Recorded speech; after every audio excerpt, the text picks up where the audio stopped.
What's happening, party people?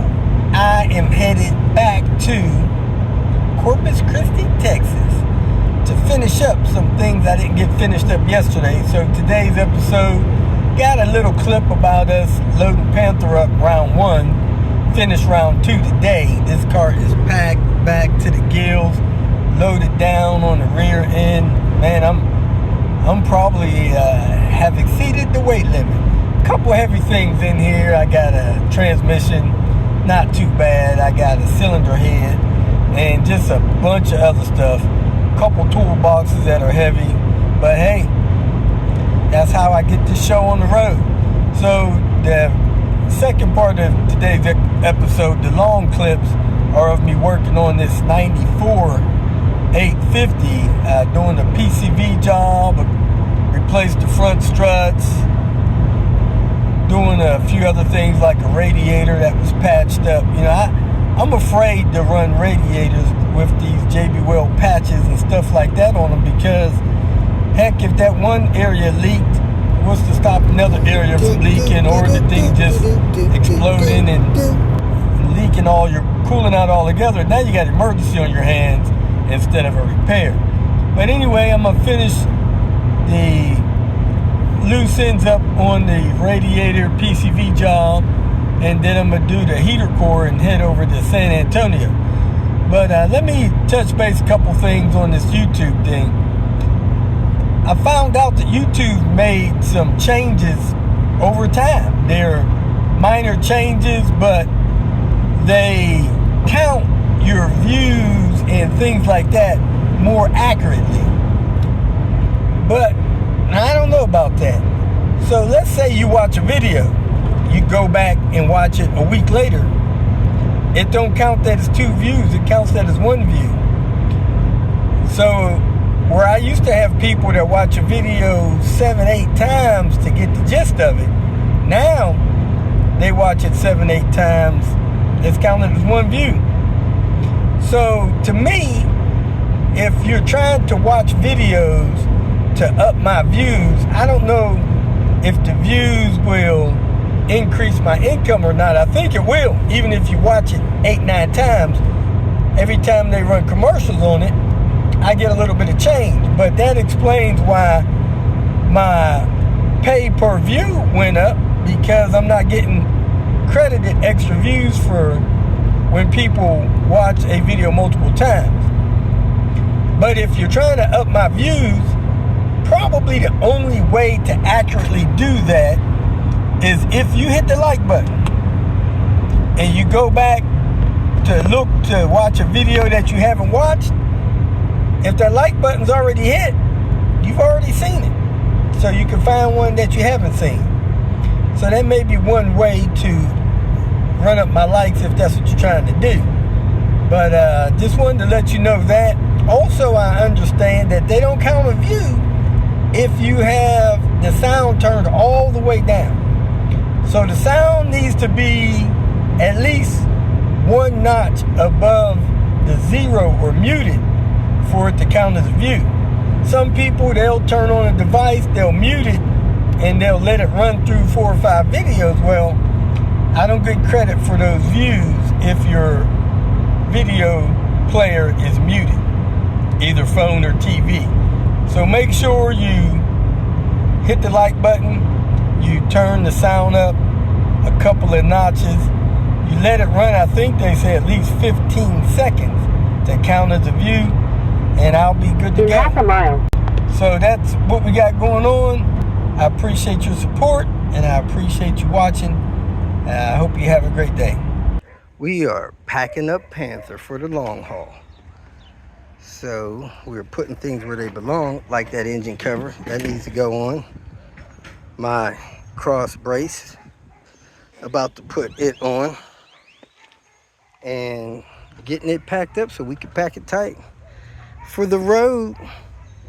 Here we are. We got this 850 shifting, so it's time to do some real work on it. We're going to start off with getting these struts done. Get the hard stuff done while it's hot.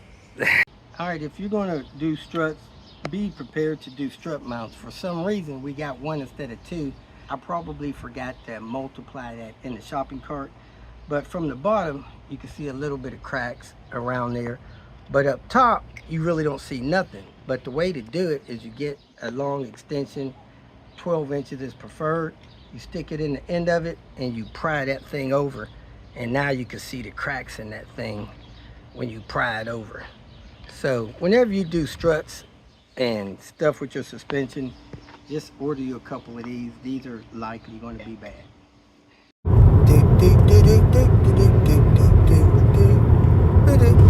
Got the struts done. We short one spring seat. We put the best of the two in there.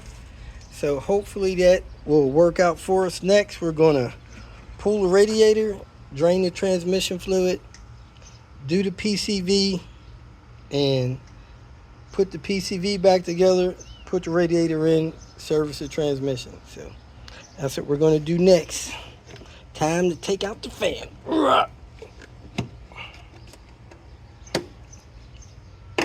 And drain the radiator. Transmission fluid, not too bad. It's a little red. This is the second dump on that. Draining the coolant because we're going to replace the radiator. It's been leaking for several years. We're missing an ambient temp sensor. Need to replace that. And this radiator's been leaking, I said, for a while. It's got JB Weld or something on it up there. So getting these fluids drained and getting this radiator out. So the purple one there, the yellow one here to the vacuum tree. This thing has one of the EGR valves, so that might be a little more work. I think this is an early 94 car. This car has absolutely everything on it that you don't want on your 850. It's got the variable valve intake manifold. It's got the EGR valve. It's got the SAS pump. It's got that valve there on the fan shroud. It has your charcoal canister up there, and it's got this other extra canister. This thing is just loaded with goodies for failing emissions. Anyway, let us keep getting this radiator out. Quit whining. And we're finding more hoses. Man, that thing there, this vacuum tree is full, absolutely full. Got the hose going over there, this hose going down there. I don't know where those hoses are going, but, and it's got the pipe out the back of the top of the cylinder head. The only one it didn't have is the one that's going through the cam cover. So I guess we'll count that win. Let's keep moving.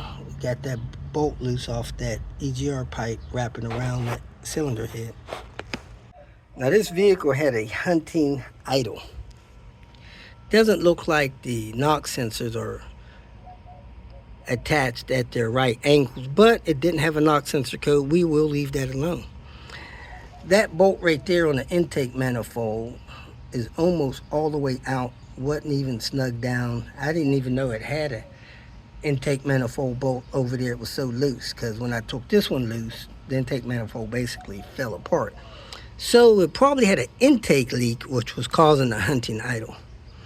This PCV tubes, as you can see, they're not clamped on or anything, so they were extremely loose, falling loose. Somebody put that ECT bracket on there instead of up here where it usually is on this pump, where you can hook it on there.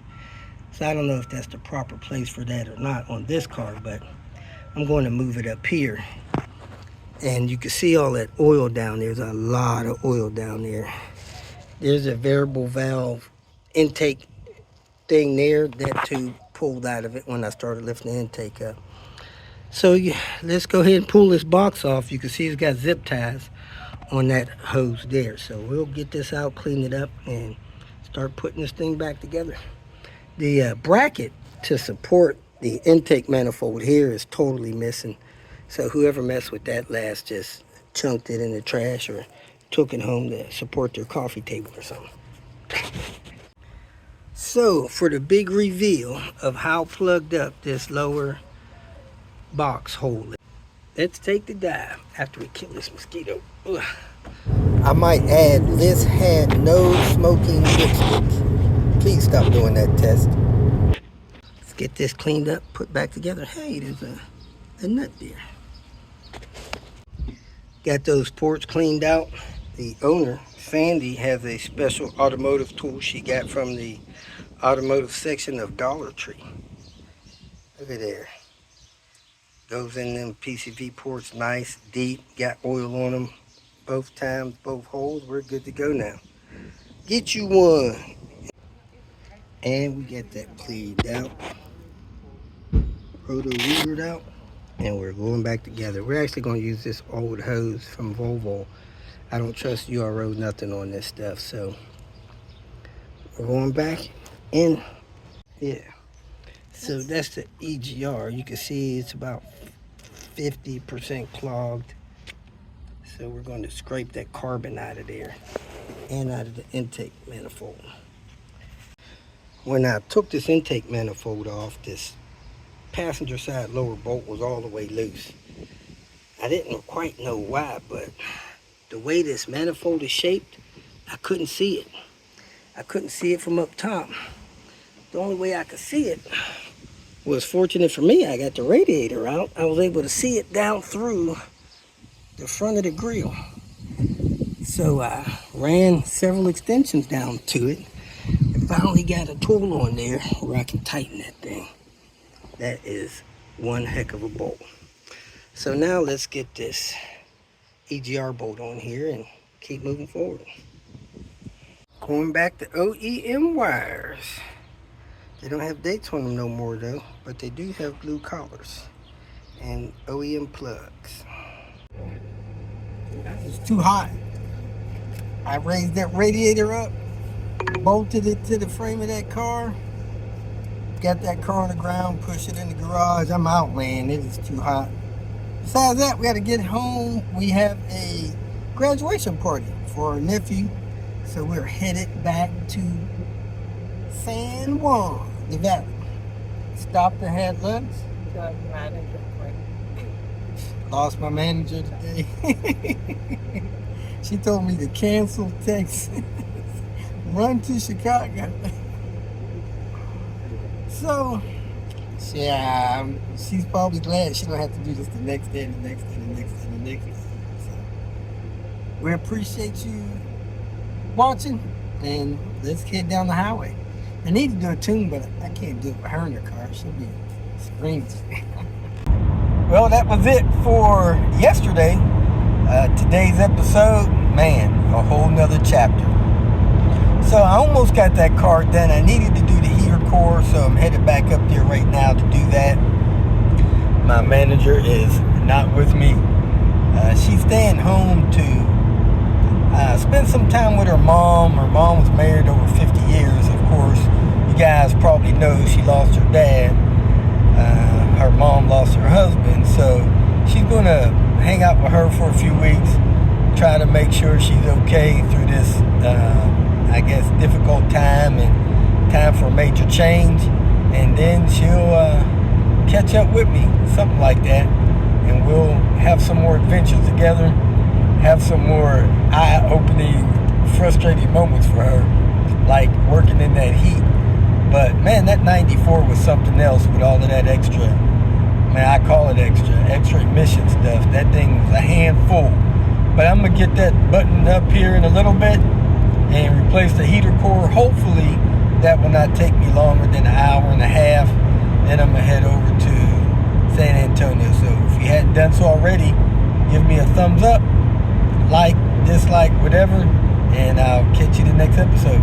Thanks again for watching.